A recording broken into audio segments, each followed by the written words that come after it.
A note for listeners. We recorded this interview with Mickey Bergman on the 8th of July 2024, prior to the release of 16 Westerners who were wrongfully detained in Russia. Information about the events described in this episode is still emerging.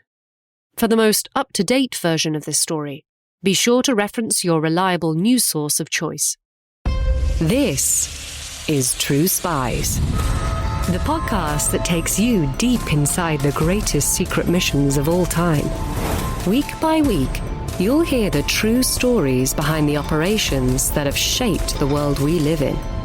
You'll meet the people who live life undercover. What do they know? What are their skills? And what would you do in their position? I'm Rhiannon Needs, and this is True Spies from Spyscape Studios.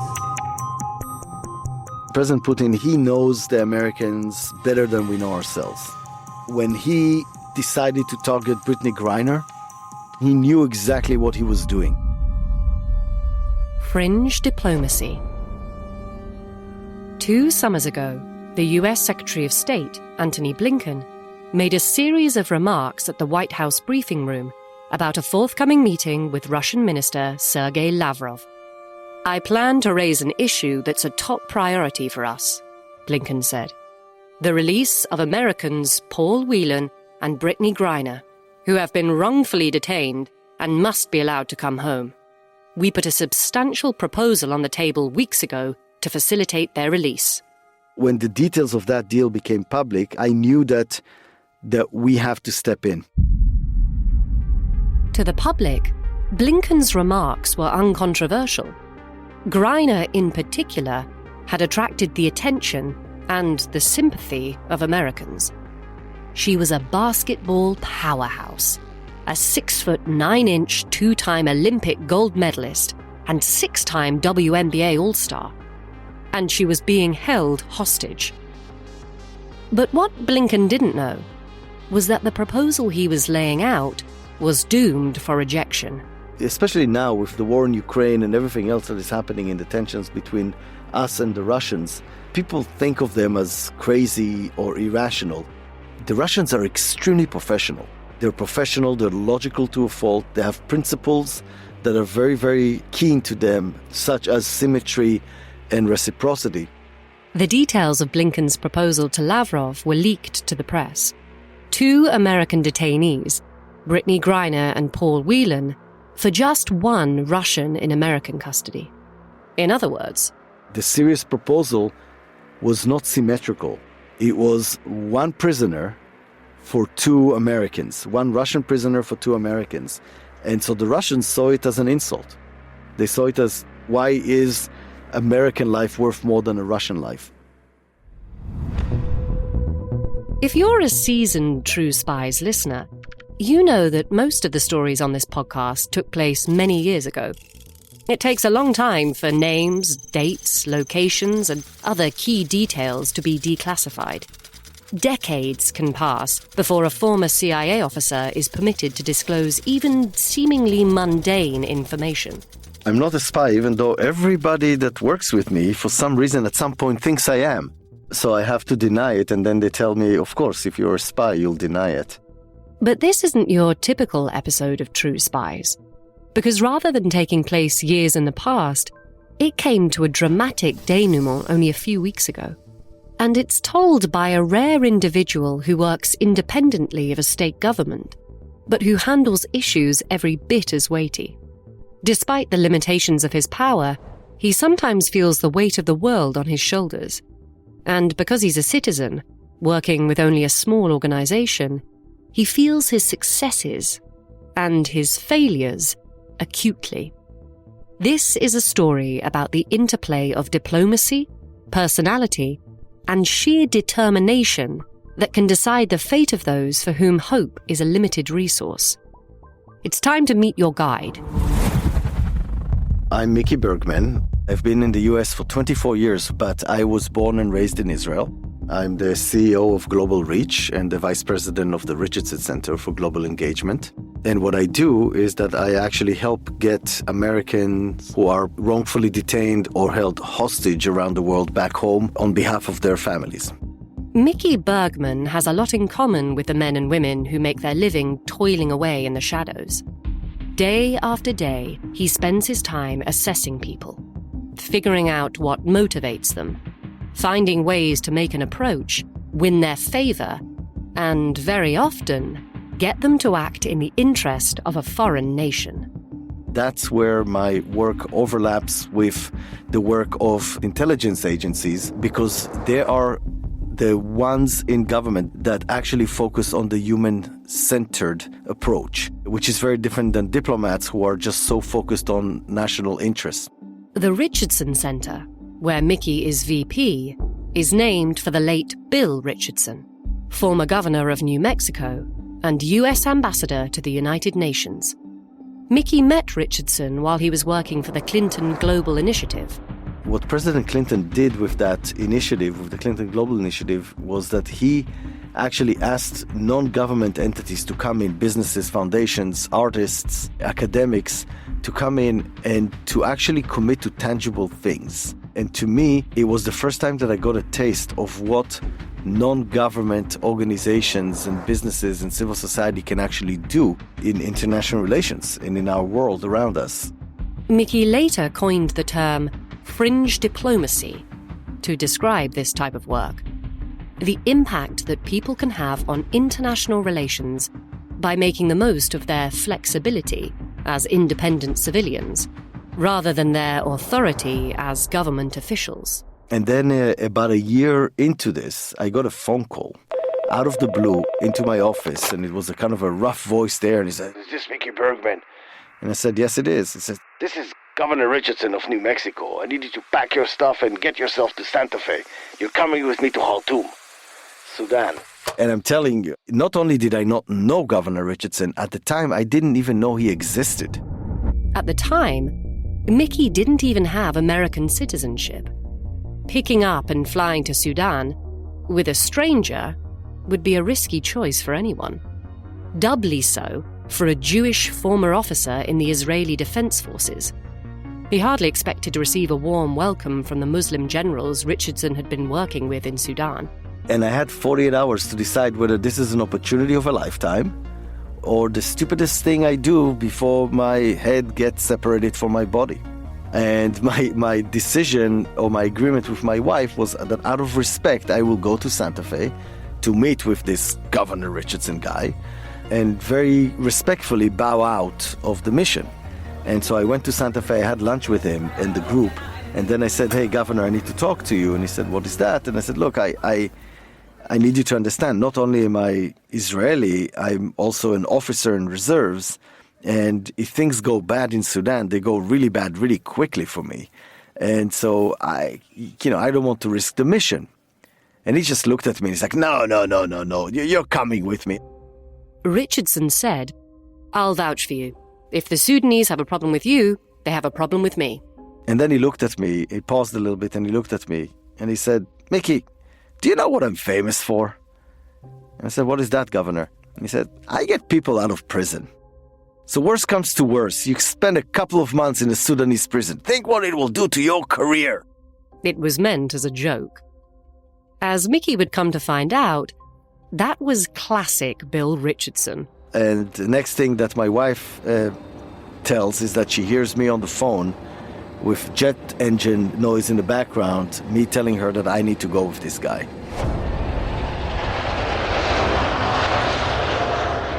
That snap decision changed the course of Mickey's life. In that mission, basically I had my mind blown by what I saw, what is achievable.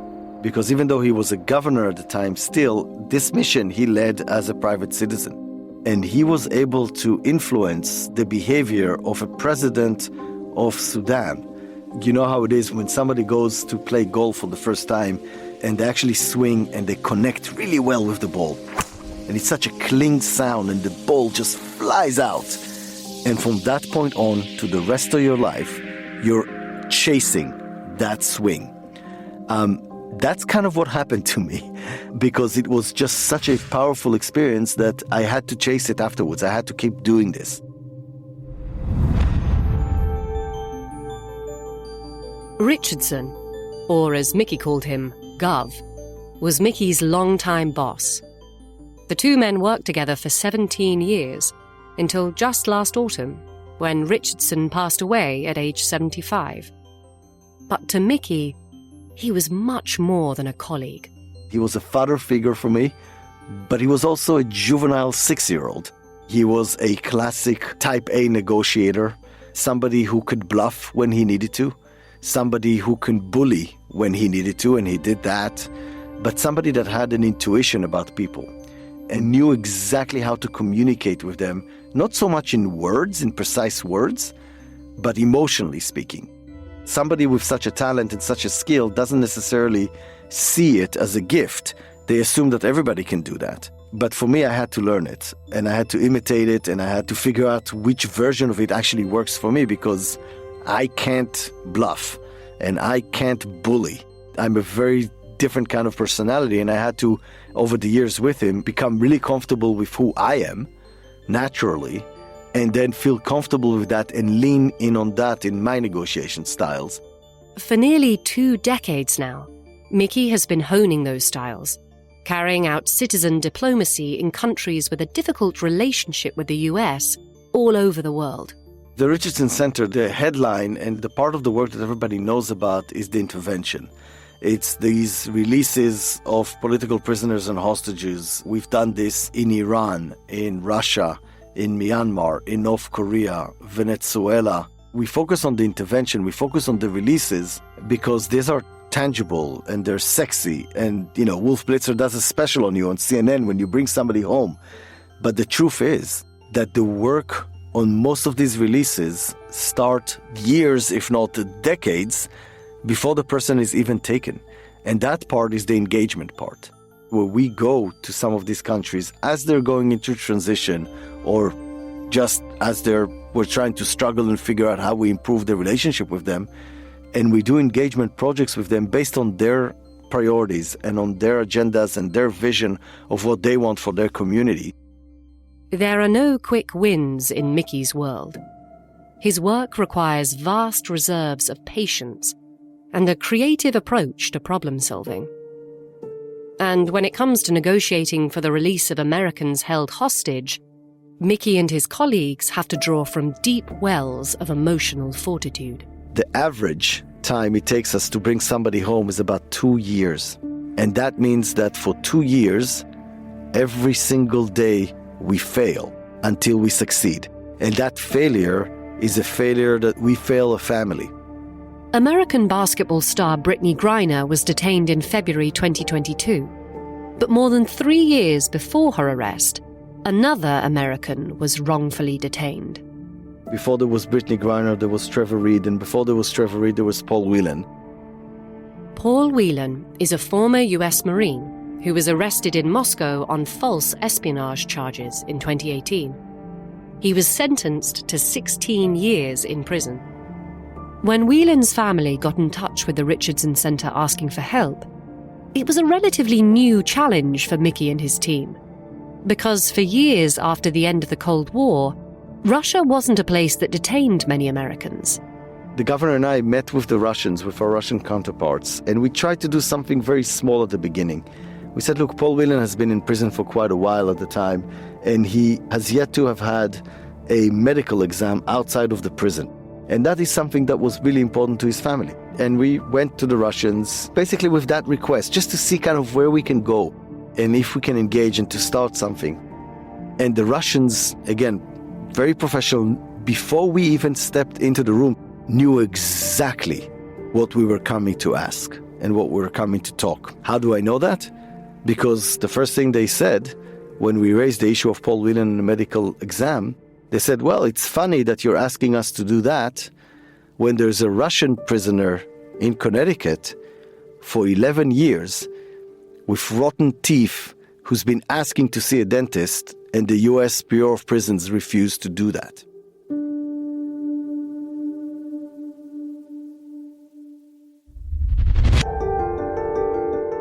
The prisoner with rotting teeth that the Russians described to Mickey was Konstantin Yaroshenko. He'd been arrested in Libya for drug smuggling in 2010, and while in Libyan detention, he'd been severely beaten. His teeth were damaged from the abuse, and even after his extradition to the States, they remained in disrepair. And so the governor and I actually went all the way to Attorney General Barr, this is under the Trump administration, and had the funniest meeting between the two of them. It was kind of like the two old men from the Muppet Show in the back. They were kind of like, hey, I remember you when you were in Congress. Yeah, I remember we did something together. Do you remember what it was?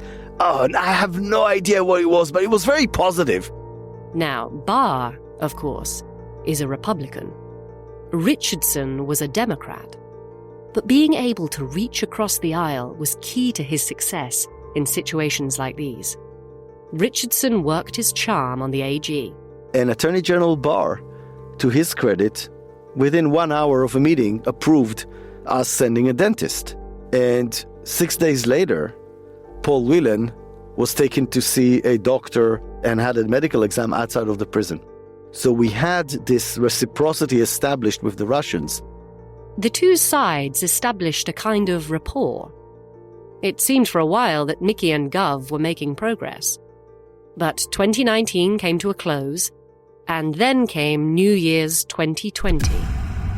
And, of course, we all remember what happened next. And we went straight to the Russians and we said, okay, guys, look, this was all fun and games, getting some medical stuff, all of this reciprocity, but now we are facing a pandemic. COVID-19 raised the stakes for the negotiation. Yaroshenko's treatment was off the table. In prison, his dentistry was deemed non-essential care. What's more, if one of these men died in prison, no one would benefit. So the Russians proposed a path forward. It was suggested to us that if Konstantin Yaroshenko gets a humanitarian medical release because of the pandemic, they believe that Paul Whelan, it will be reciprocated and he will be released on same terms. In other words, without saying with a wink, nod, that was the deal. Paul Whelan for Konstantin Yaroshenko, even though it was really not a deal, it was just mutual humanitarian gestures. But remember, Mickey wasn't working for the government. He could negotiate a potential prisoner swap, sure, but he couldn't carry it out alone. He needed to take the agreement to the White House. But the White House, to his dismay, wasn't interested. And it's not because Donald Trump didn't want to bring Americans home. Actually, he was pretty proud of his work to bring Americans home. But because he never wanted to be seen as if he's paying something in return. And so the setup was not right for Donald Trump at the time. But what did the Russians do when the Americans refused to negotiate that? They took Trevor Reed. Trevor Reed was a 28-year-old Marine veteran who was sentenced to 9 years in prison after a night of drunken partying in Moscow.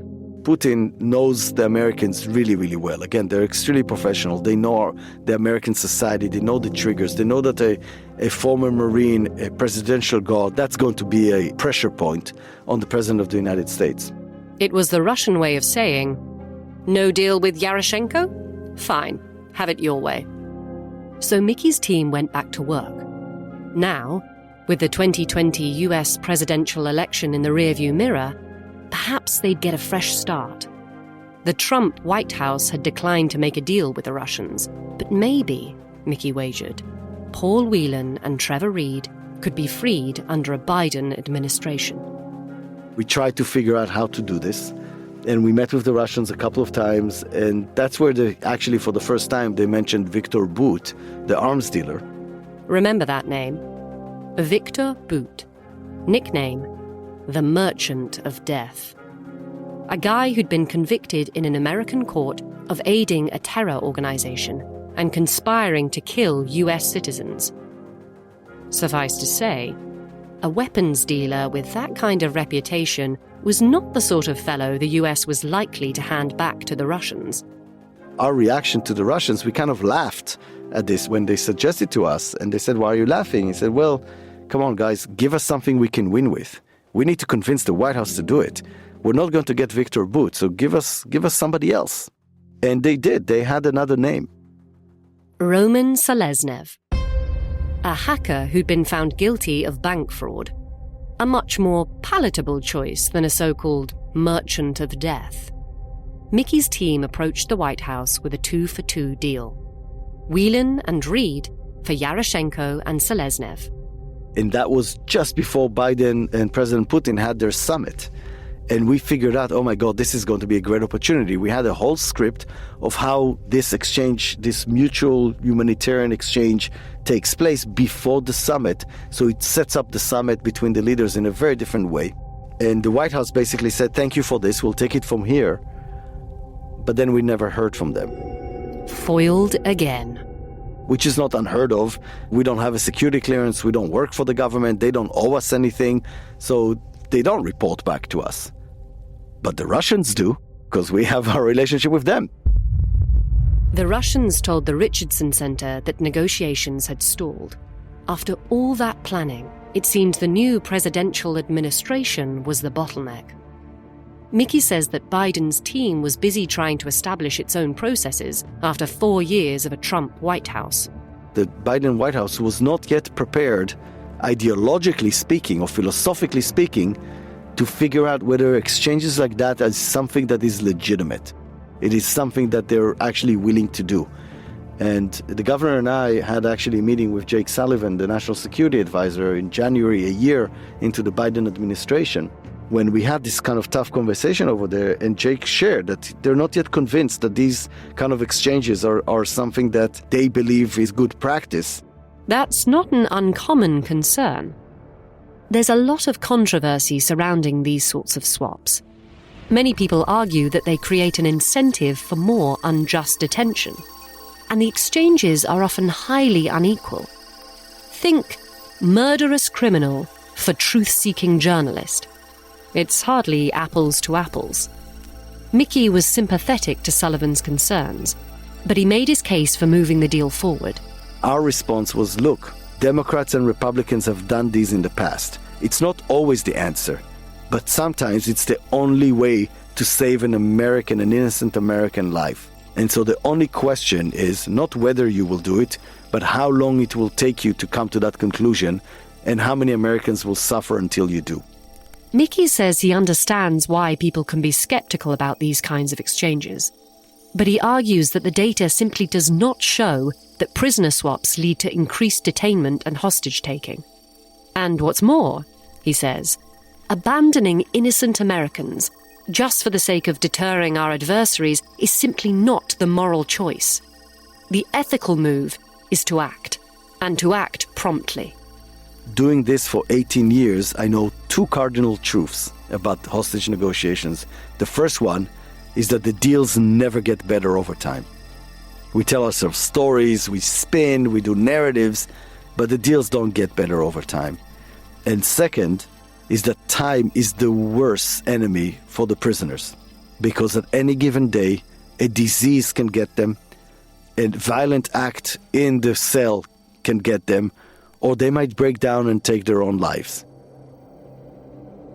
Paul Whelan's second chance at coming home had now fallen through the cracks. Now things were getting even more complicated. As 2021 came to a close, Russia was looking more and more likely to escalate its intervention in Ukraine. But in the midst of the uncertainty, Mickey saw an opportunity. We realized that at the time of a pending violent conflict in Ukraine, the Russians are likely going to be interested in keeping some sorts of engagement and channels with the US. So maybe that channel can be the prisoners. And we reached out again to the Russians, and we were not wrong, because we got an invitation very quickly to go to Moscow. Finally, another green light. Only by now, it was February. In just a few days, Russia would roll its tanks into Kyiv. Getting into Russia on the eve of a war was complicated, and there were no commercial flights. We actually lent a plane from the CEO of FedEx, Fred Smith. Fred Smith, beyond being an American patriot, is also a former Marine. And he knew that this was about Trevor Reed, and so he wanted to help. And we flew in, and we woke up in the Red Square of February 24th, 5 a.m., to the declaration of the invasion into Ukraine.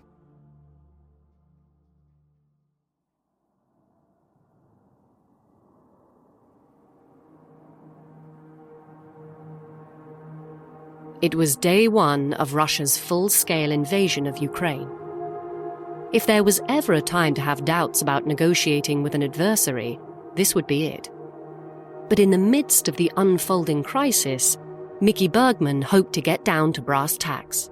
But that's where our work is a little bit unique, because if you can imagine, if this was American official diplomats sitting together talking, even if the intention was to talk solely about the prisoners, the weight of Ukraine, the weight of nuclear instability, the weight of all this conflict between the two countries would have completely made the conversation or the ability to insulate the issue of the prisoners, deemed it impossible. But we're not officials.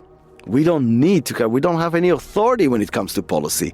So we can keep the conversation. We can talk about Ukraine. We can talk about when we did, of course, and we talk about nuclear stability. We talk about nuclear plants. We talk about all these risks and refugees and orphans and all that stuff. But we could still keep the issue of the prisoners insulated.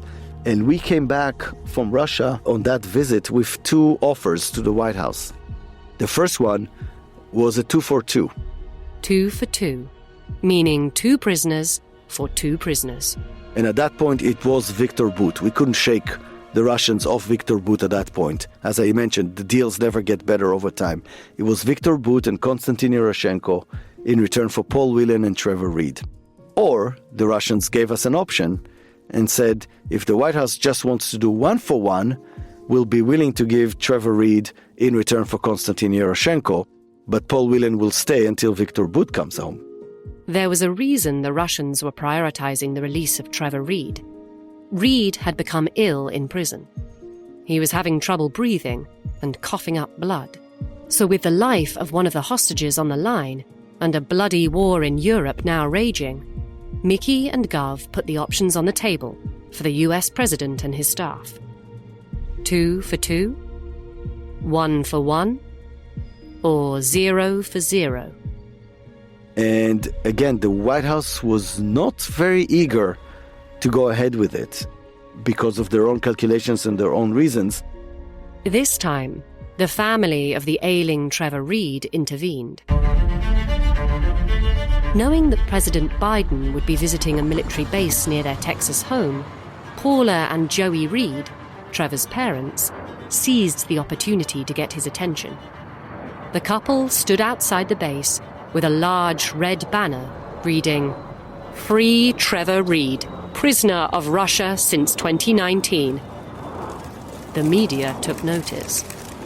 And so did Biden. He invited the couple to meet with him at the White House. Things started to move. Things started to move a little bit quicker. It still wasn't quick enough for us, and the Governor Richardson was a little bit impatient, and so he applied a lot of external pressure with phone calls and threats into the White House, things that made the White House pretty upset with us. But Trevor Reed did return home. Finally, an exchange was made. But not the 2 for 2 Mickey had hoped for. The president decided to do Trevor Reed for Konstantin Yaroshenko, but the president was not ready yet at the time to release Viktor Bout, an arms dealer, in return for Paul Whelan.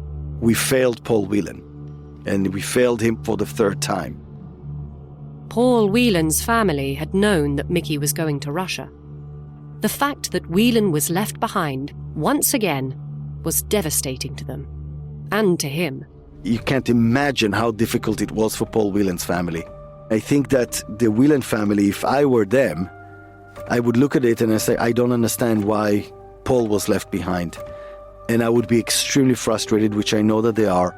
They released a statement how, they were pleased that Trevor is home, that anybody that comes home is a good thing, but they pressured the government to actually bring Paul as well home. What Mickey didn't know was that just a few days before he'd last arrived in Moscow, his next big case had already gotten underway.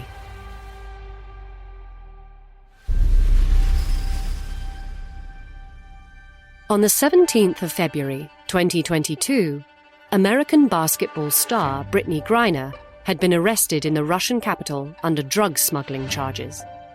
Griner had a prescription for medical marijuana back in the States, and she'd accidentally taken less than a gram of THC-laced oil overseas with her.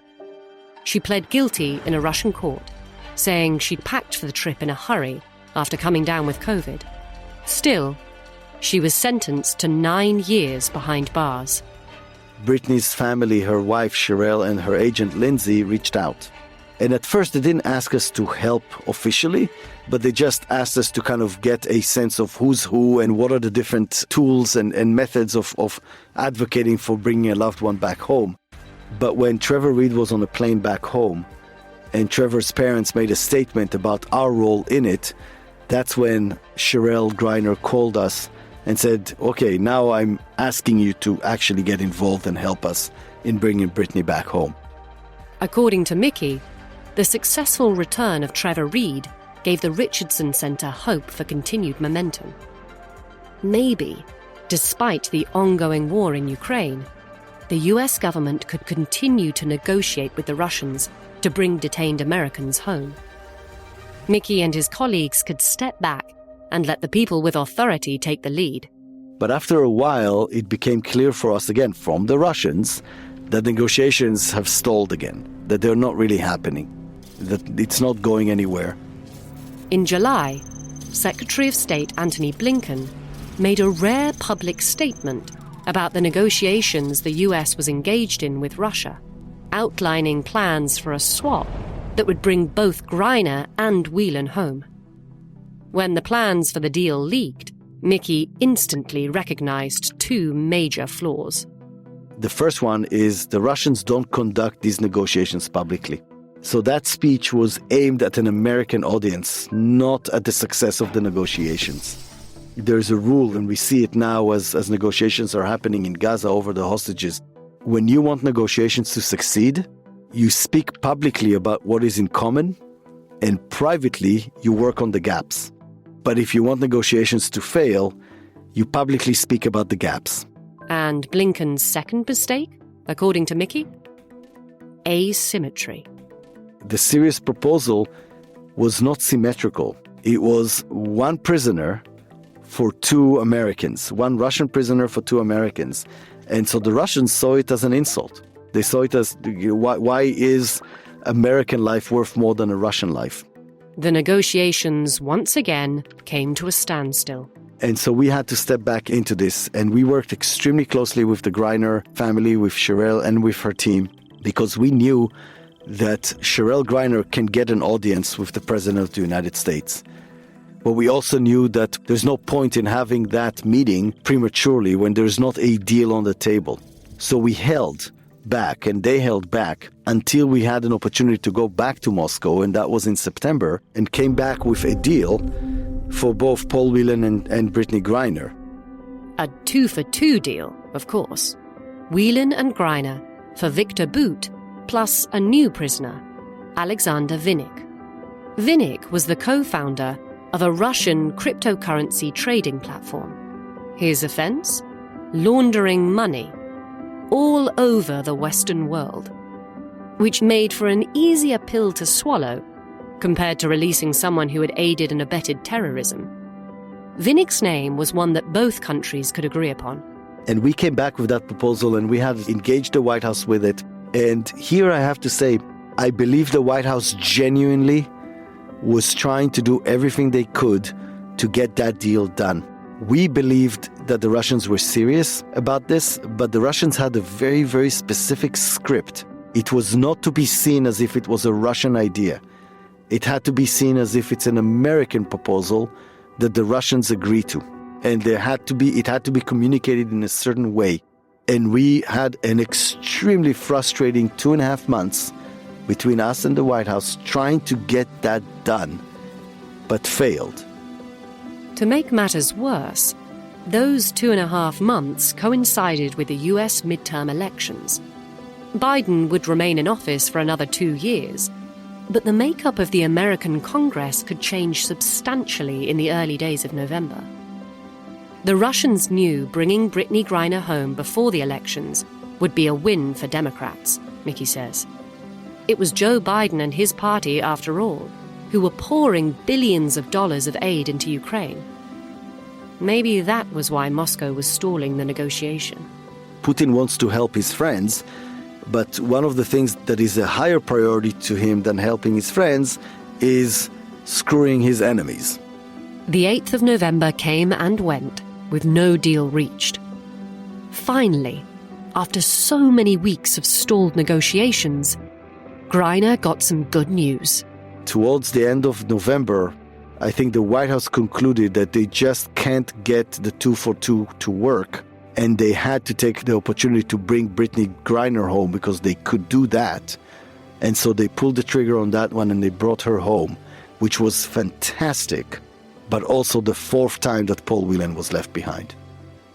Griner was swapped, not for hacker Vinnick, but for Victor Bout. In short order, the Merchant of Death entered politics as a member of Russia's ultra-nationalist Liberal Democratic Party.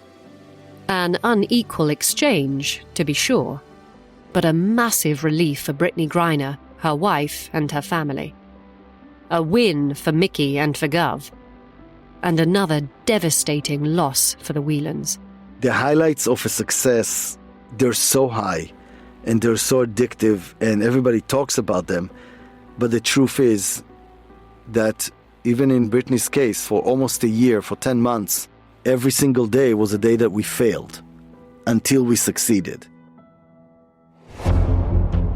When the True Spies team spoke to Mickey on the 8th of July 2024, he didn't know when or if the Richardson Center would ever succeed with Paul Whelan. But on the 1st of August 2024, everything changed. Whelan was finally released. And alongside him, 15 other Westerners, including journalists Evan Gershkovich of The Washington Post and Alsu Komasheva of Radio Free Europe. It was the biggest prisoner swap since the Cold War. Mickey says Biden's withdrawal from the presidential race changed the dynamics of the exchange, which he previously hadn't expected to happen this close to the election. And it wasn't symmetrical. Russia received only 8 prisoners in return. But among them was Vadim Krasikov, a member of Russia's security service who murdered a Chechen separatist fighter in a Berlin park in broad daylight in 2019. Vladimir Putin had publicly indicated his willingness to swap Gershkovich for Krasikov, whom he called a patriot who had liquidated a bandit. You're probably wondering, was Mickey behind all this? He says no. It was orchestrated and carried out by the US government. He can't say much more than that, because he's still at work on behalf of several other Americans still detained in Russia. We don't have the luxury of time. There's urgency in this, so we need to work on it now. And those prisoners Mickey is working to free? They're far from alone. Hundreds of people remain in Russian prisons. For every success Mickey has to celebrate, there are multiple other challenges that remain to be solved. It's like running a marathon, but you don't know where the finish line is. It might be extended indefinitely like it has been with Paul Whelan, or it might just show up the next morning, but even if it shows up the next morning, you don't know about it the day before. So the day before, you're like, oh my God, we're not getting anywhere. We're failing, and you doubt yourself, and you doubt your value to the families. And that is a constant struggle that we go through. On the bright side, Mickey has a new citizen diplomat working from the fringes. A 6'9" superstar who knows precisely what it's like to be caught in the crosshairs of an American adversary. And here's something that most people don't know about Brittney. And it's important for me to say because she doesn't say it herself. Every time she comes to Washington, D.C., whether it's to play basketball with her team, or whether it's for the White House Correspondents' Dinner or something like that, President Biden likes to see her. And every time before she sees him, her team reaches out to us and asks us and says, hey, Brittney's going to have 2 minutes with the president on a pull-aside. Can you send us 2 talking points? 2 things that she can tell the president that can help a current hostage case be resolved. Because Brittney understands that the access to the president is something that most families don't have. And I can tell you, without going into the details, that at least twice since she came back, these talking points and her powwow with President Biden helped move deals forward to bring Americans home.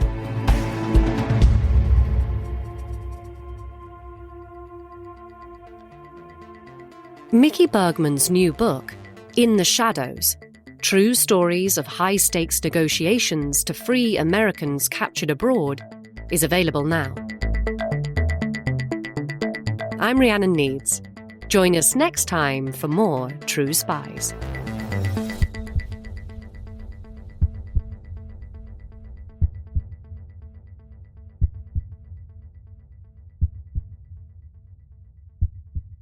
Disclaimer. The views expressed in this podcast are those of the subject. These stories are told from their perspective, and their authenticity should be assessed on a case-by-case basis.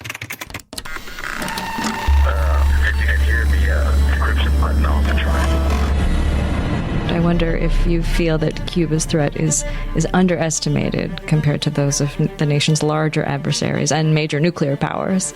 I think it was up to Emmanuel Roca. At that particular point, we realized just how penetrated we had become. I will be honest with you on this one. There are more. I know for a fact there are more. And I know for a fact some have gotten away. And that means the Cubans are even more successful than is publicly known. True Spies, The Debrief, from Spyscape Studios. Search for True Spies wherever you get your podcasts.